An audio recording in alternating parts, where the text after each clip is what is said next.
빈센트 반 고흐는 광신적인 기질과 불같은 성격을 가진 그런 화가라고 합니다. 1853년에 목사의 아들로 태어나서 성직자의 길을 가기를 열망을 했지만 암스테르담 신학대학에 낙방을 하고 전도사 양성학교에 진학을 했지만 성격 때문에 거기서도 인정받지 못하고 그리고 교회 전도사로 가지도 못했습니다. 그러다가 본격적으로 그림을 그리기 시작한 것이 1880년 27살 때 처음 안톤 모베라고 하는 사람에게 그림을 배우기를 시작을 했습니다. 그전에는 이제 취미로 그림을 그린 겁니다. 그런데 배우는 사람이었음에도 불구하고 어떤 비판도 받아들이지 않았고 작은 충고에도 심각한 그런 상처를 입었다고 합니다. 저하고 좀 비슷하네요. 그래서 안톤 모베하고 절교를 하고 방황을 하다가 크리스틴이라고 하는 매춘부 여자를 만나서 함께 살다가 또 성격 차이로 또 그 여자하고 헤어집니다. 이 고흐는 유일한 친구가 고갱이라고 하는 사람입니다. 1888년 이 장폴 고갱과 공동 생활을 하면서 예술원을 불태우는데 견해 차이 때문에 자신의 화를 참지 못하고 귀를 잘라버립니다. 그리고는 또 고갱과 또 헤어집니다. 그러니까 이분의 삶이 순탄하지 않았어요. 헤어지고 부딪히고 상처받고 늘 자기를 부둥켜 안고 있는 그러면서도 가슴 속에는 막 불타는 불덩어리가 막 가슴 속에 있는 거예요. 동네 사람들이 그를 빨강머리 미치광이라고 그렇게 불렀다고 합니다. 그러니까 죽을 때까지, 그러니까 1888년이면 이 고흐가 35살인데 1890년에 그 권총으로 스스로 생을 마감을 합니다. 그런데 이 1888년부터 1890년까지 3년 동안은 정신병으로 입원했다가 좋아지면 또 퇴원했다가 그리고 1890년 마지막에도 그 병원에 있으면서 병원에서 권총으로 자살을 시도했는데 그때 나이가 불과 37살입니다. 죽을 때까지 고흐는 세상에서 인정을 받지 못했습니다. 고흐의 대표작은 해바라기죠. 해바라기 그림 여러분 많이 보셨죠? 한번 보여주세요. 여러분은 저는 그림을 잘 볼지 모르는데 여러분 이 그림 속에서 어떤 것이 느껴집니까? 막 그 불같은 막 열정이 느껴지지 않아요? 그리고 또 하나면은 막 시든 해바라기가 있죠. 이것은 자신의 모습이라고 그럽니다.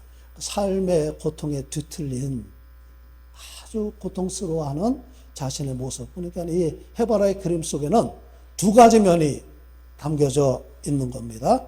그리고 이 그림의 특징이 뭐 같아요? 색깔을 한번 보세요. 무슨 색깔이 많아요? 잘 안 보이죠? 노란색이 많지요. 노란색은 기다림을 표현한다고 그래요. 그래서 이 고흐는 굉장히 자기의 마음속에 기다림을 표현을 했는데 이 고갱과 헤어지고 난 다음에 그 친구 고갱을 늘 기다리는 그런 마음을 이 화폭에 담았다. 이제 그런 설명이 있습니다. 그 다음에 이 고흐가 이 그림이 작년에 올라온 가격을 보니까 8,220만 불이라고 그래요. 그러니까 한 1,100억? 1,100억? 아니, 110억? 맞나요? 8,200만 불이면, 1,100억인가 보다. 엄청나죠? 자, 그 다음 그림 한번 보여주세요. 그 다음 또 대표작이 별이 빛나는 밤에라고 하는 그런 그림인데, 자, 이게 아쉽게도 이게 그림이 선명하게 잘 보이질 않죠? 이게 이제 둥그렇게 돼 있는 게 이게 별들입니다. 이게 별들이 아주 이 원작에는 노란색으로 표현을 되어 있고, 그 소용돌이 치는 그런 모습이 여기 있고, 그 다음 위에 저 저 둥그런 노란색은 달을 그 표현을 한 겁니다. 그 다음에 이 오른쪽 끝에 저 산이 올리브 산을 의미한다고 그래요. 그 다음에 왼쪽에 있는 이 산은 겟세마네 동산을 의미한다고 그럽니다. 그리고 이 나무는 삐죽 솟아있는, 하늘까지 높이 솟아있는 이 나무는 사이프러스 나무인데, 그러니까 키프로스에서 온 나무고, 왜 이제 우리가 영화 같은 데 보면은 이탈리아에 이렇게 높게 이렇게 미루나무처럼 솟아나와 있는 그런 나무들이 있는 멋진 그 전원 풍경에 나오는 그 그림이 바로 사이프러스 나무입니다. 근데 이 나무가 땅에서부터 하늘 끝까지 올라가 있어요. 이 그림은 예수 그리스도의 십자가를 상징을 한다고 그럽니다. 자, 그 다음에 마지막으로 죽기 전에 1890년에 그 정신병원에 입원해 있을 때, 들라 크루아라고 하는 사람이 그린 그 그림이 이렇게 벽에 걸려 있었는데, 다음 그림 보여주세요. 예, 그 그림을 보고, 이 선한 사마리아인의 그림을 유작처럼 그렸는데, 이 그림은 모작이라고 그럽니다. 한 율법사가 예수님께 묻습니다. 선생님, 내가 무엇을 하여야 영생을 얻으리까? 그랬더니 예수님 뭐라고 그러셨어요? 내 마음과 목숨과 힘을 다해서 주 너의 하나님을 사랑하고 내 이웃을 내 몸과 같이 사랑하라. 그랬더니 그럼 너도 그와 같이 행하라. 다시 그 사람이 묻습니다. 그러면 내 이웃이 누굽니까? 그랬더니 주님이 선한 사마리아인의 비유를 말씀하십니다. 어떤 사람이 예루살렘에서 여리고를 내려가다가 강도를 만나서 있는 거 뺏기고 거반 죽게 되었다는 거예요. 그런데 그곳을 제사장이 지나가고 레위인이 지나가는데 그냥 지나가고 사마리아 사람이 지나가다가 그를 보고 그의 상처를 싸매어 주고 그를 돌보아 주었다는 겁니다. 주님께서 그 사람에게 물으십니다. 누가 강도 만난 자의 이웃이냐? 예, 선한 사마리아인입니다. 그랬더니 너도 가서 이와 같이 하라. 또 주님이 말씀하시죠. 한번 그림을 보세요. 여러분이 보이는지 모르겠어요. 보여요, 이쪽에?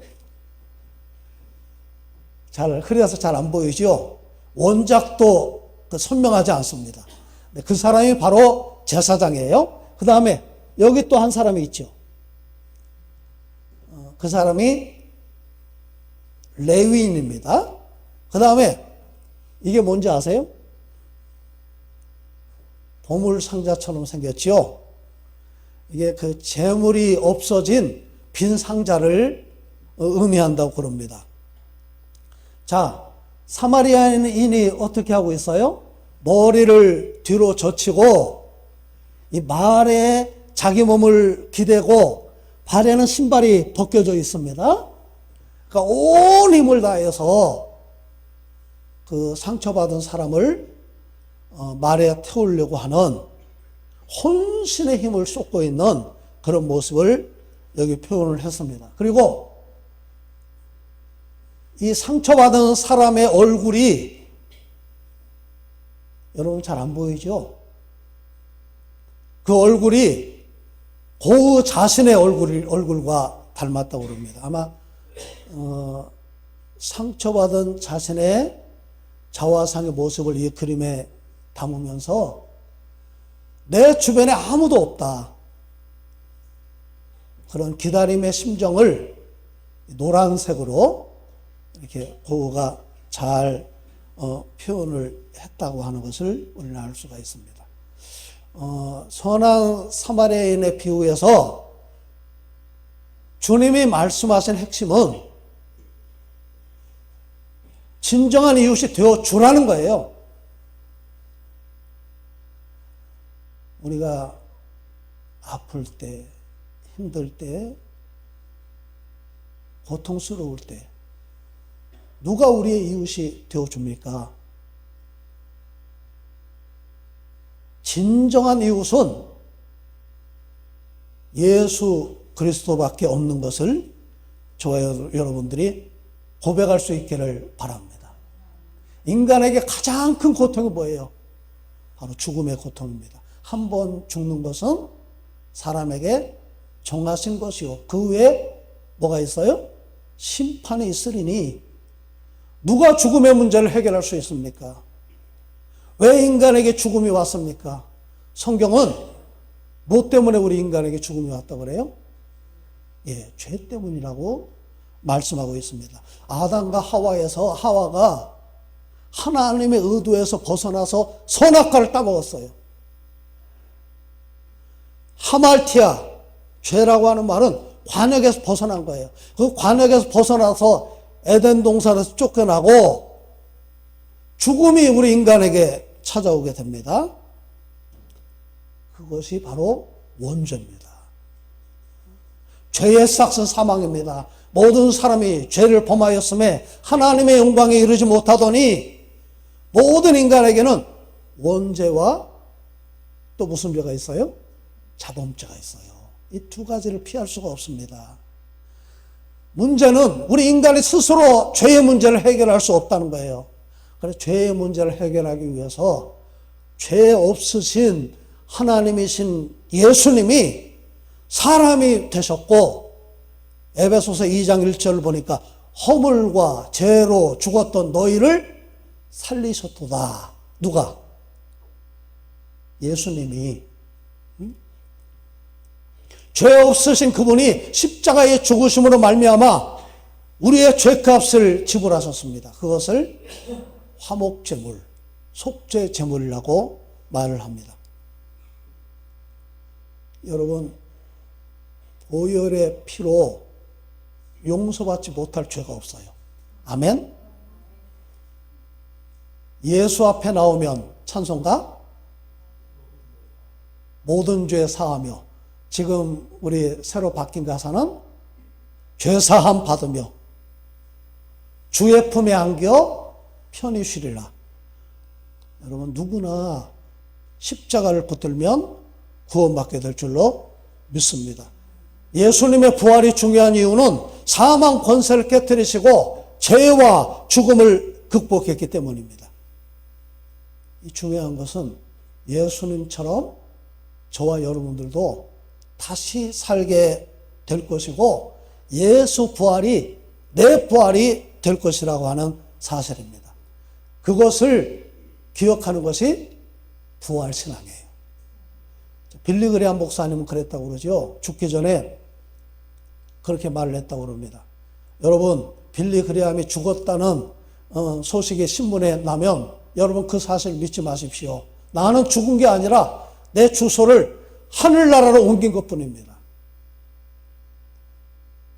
이 톨스토이가 부활이라고 하는 그 유명한 소설을 씁니다.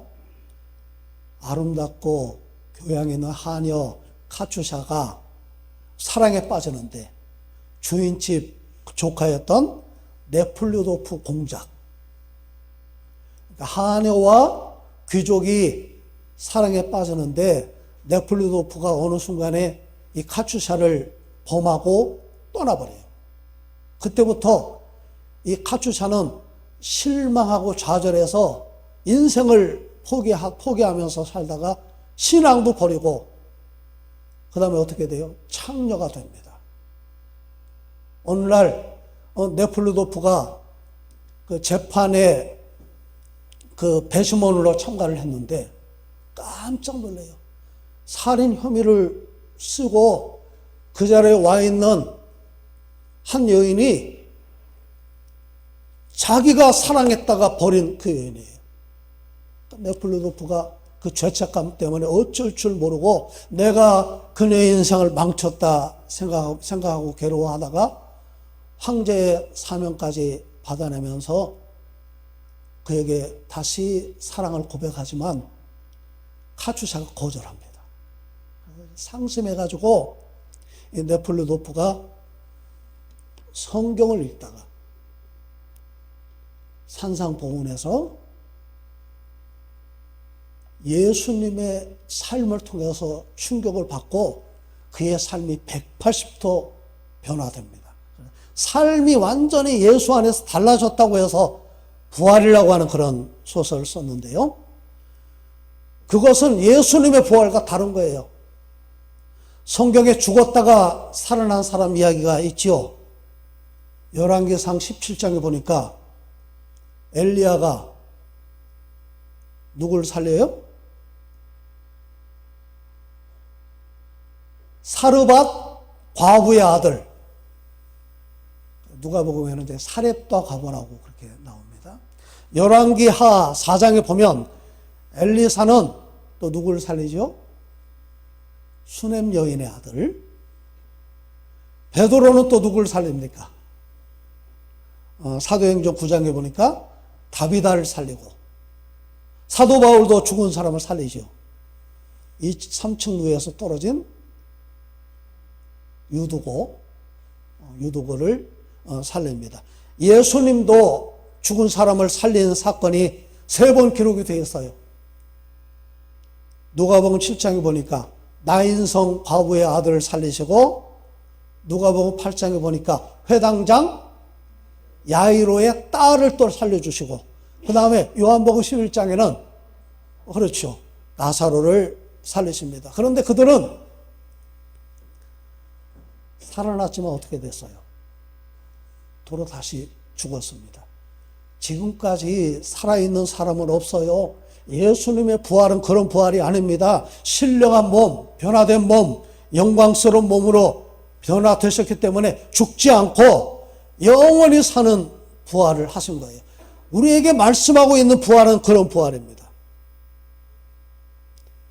고린도전서 15장을 보면 부활장을 크게 3부분으로 나눌 수가 있어요.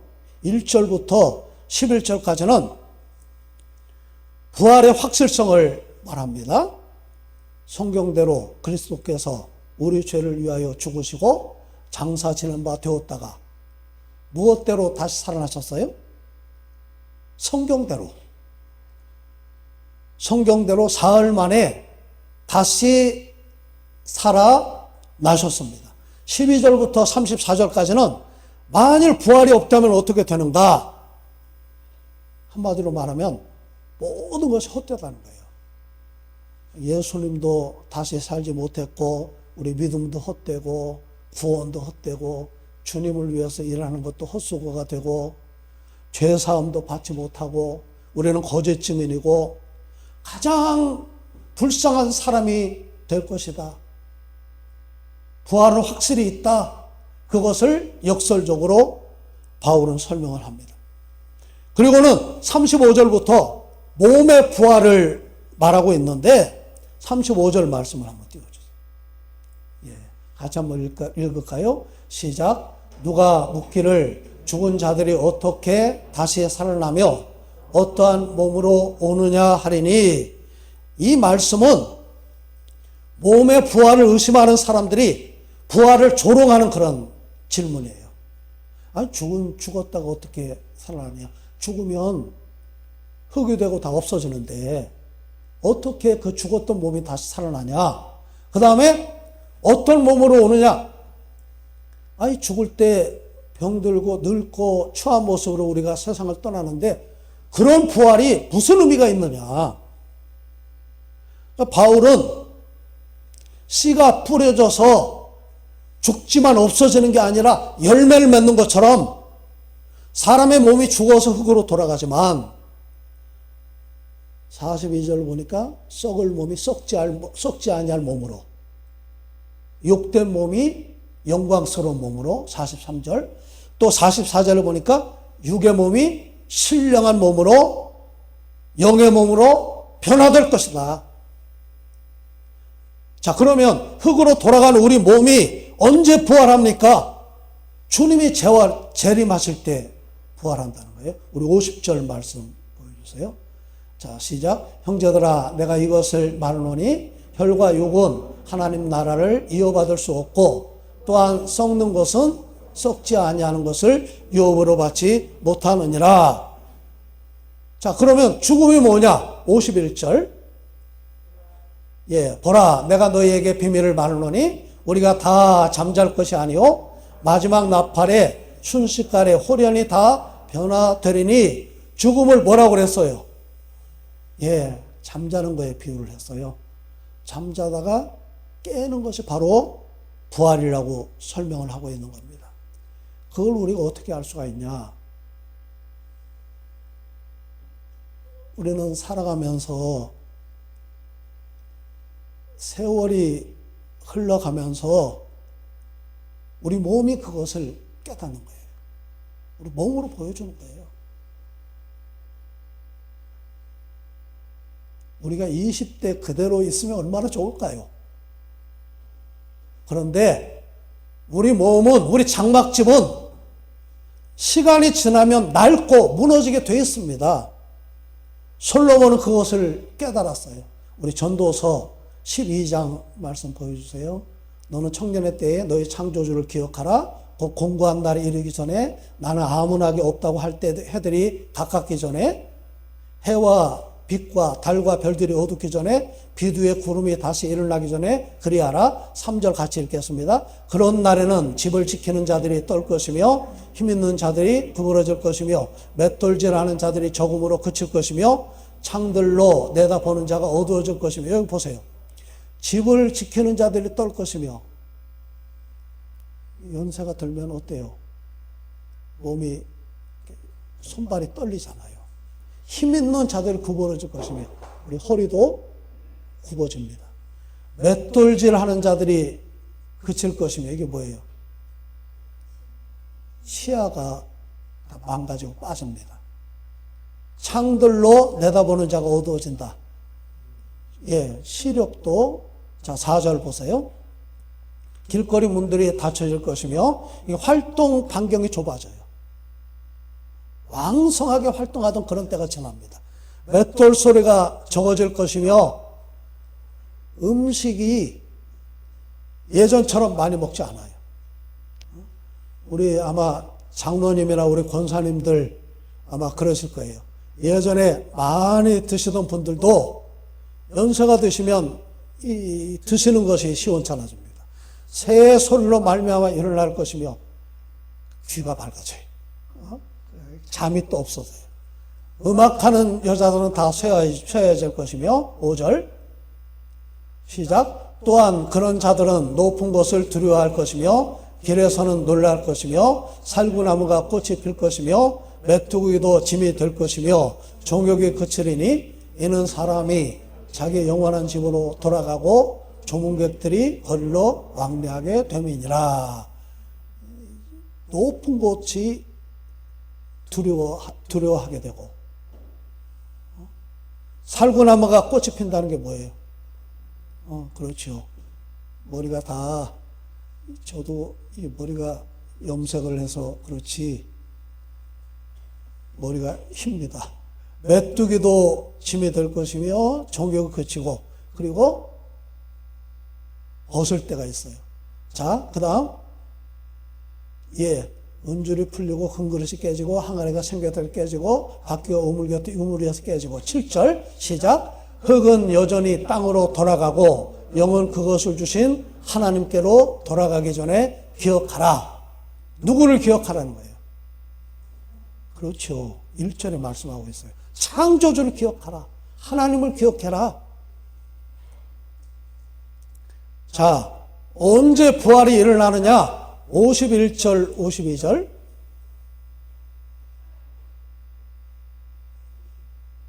예.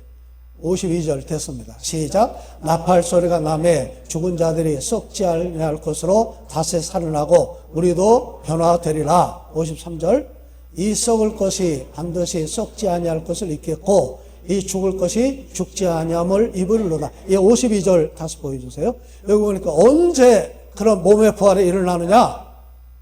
나팔 소리가 나매 예수님이 재림하실 때 그런 부활이 일어나는데, 자, 그 광경을 53절을 보니까 뭐에 비유를 했어요? 옷 입는 거에 비유를 했어요.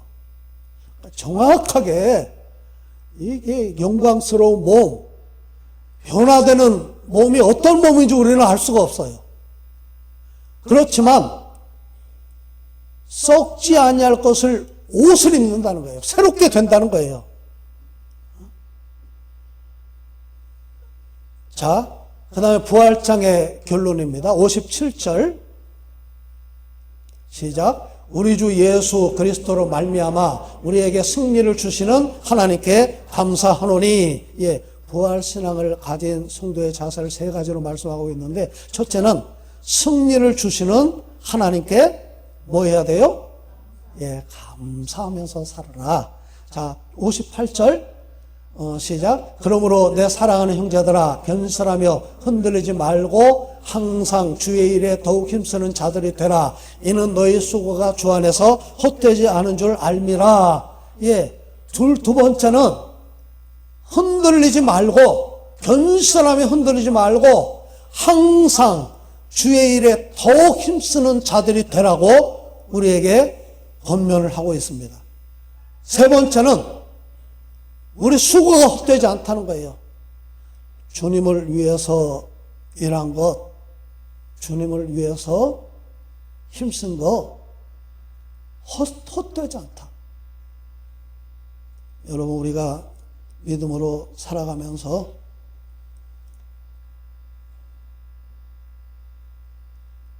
살면서 힘들지 않은 사람 누가 있겠어요? 늘 기쁨만 있다면 얼마나 좋습니까? 늘 형통하면 얼마나 좋아요.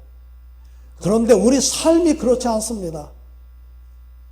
그런 가운데 감사하는 여러분들이 되시기를 바라고, 흔들리지 말고 더욱 주의 일에 힘쓰는 저와 여러분들이 되시기를 주님의 이름으로 축복합니다.